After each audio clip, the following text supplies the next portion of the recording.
Hello, moviegoers! Welcome to another episode of CritiCarter, the show where I turn you into a cinephile.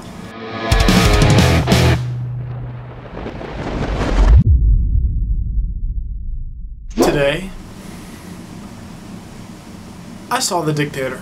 This movie was directed by Larry Charles and co-written by Sacha Baron Cohen, Alec Berg, David Mandel, and Jeff Schaffer. The movie stars Sacha Baron Cohen, Ben Kingsley, and Anna Faris. After being called to address the United Nations, Admiral General Aladdin of the North African country of Wadiya is kidnapped and some disgruntled parties attempt to execute him. However, this assassination attempt fails, and he's left beardless, wandering aimlessly in a foreign land called New York City. There are two things that I really like about this movie. Number one, it's short. Oh, come on, Simon Cowell. You won't waste a lot of your time if you end up, for whatever reason, going to see The Dictator. Was your favorite part at the end? My favorite part was probably the end, yes.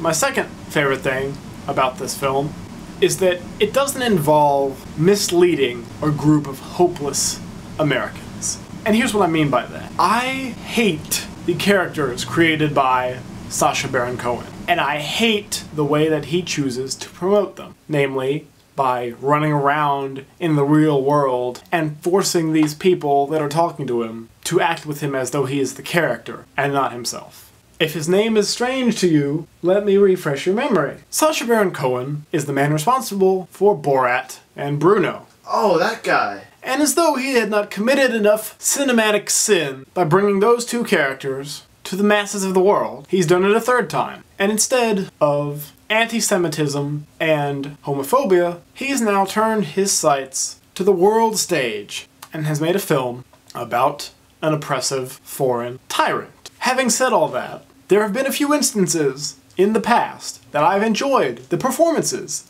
of Sacha Baron Cohen, namely Sweeney Todd. He does a great job with that character. You know why? Because it's not his character. He understands what the limitations of that character are, and he plays it appropriately. When I heard that he dropped out of the upcoming Quentin Tarantino film, I was kind of disappointed, because again, he was playing a character created by someone else. He even did an okay job in Hugo last year. But this is just a travesty. I don't know what disgusts me more. What this movie made jokes about, or the fact that I was surrounded by a bunch of people laughing their heads off for the hour and 20 minutes that this movie lasted. Does that mean that a lot of people are going to hate this review? They're sorely misguided if they don't understand why this movie should not be funny. Misogyny, torture, rape, murder. These are horrible atrocities that happen on a day-to-day basis. And the people responsible for these horrible acts continue on with their lives. This is not something to belittle. This is not something we joke about. This is something we take seriously. Human rights violations are not to be trifled, and they are not to be laughed at. But as I said, it's a good thing that Sacha Baron Cohen is now too famous to run around in the world and pretend that he is this guy. Because the last thing we need is another one of these guys out there in the world. Now there's an actor in this film by the name of Jason Mantzoukas. He's got a podcast called How Did This Get Made, which I listen to every week. It's a wonderful thing. They make fun of bad movies. Unfortunately, this film will never be on that podcast as much as it deserves to be. I don't understand why someone who spends so much of their time pointing out bad movies can't see a bad movie when the script is laid down in front of him. And you know, when I saw that Ben Kingsley was in this movie, I got very, very worried. This is a man who, in his first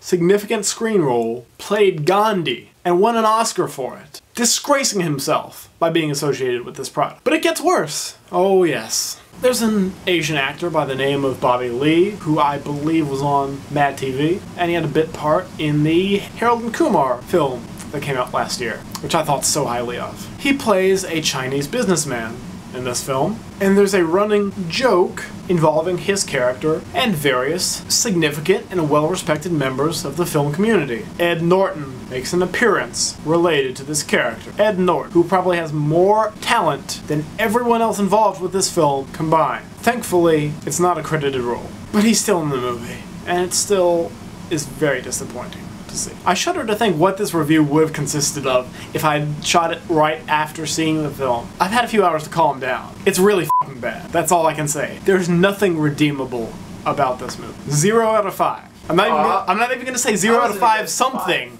Zero, just zero, okay? Nothing. Zero. That's what this film is. Take all the copies and burn them so no one else has to watch it. That's how bad this movie is. Here's what I say. It's the third weekend, but go see Avengers again, because it's that good. Or for the first time if you haven't yet. Go see Avengers, or go out, buy this movie, Chronicle. Fantastic. Fantastic movie. Came out the same weekend it was Woman in Black. Didn't get to do a video review on it, but it's terrific. The Dictator's utter Chronicle and the Avengers. See one of those this weekend. Don't see The Dictator.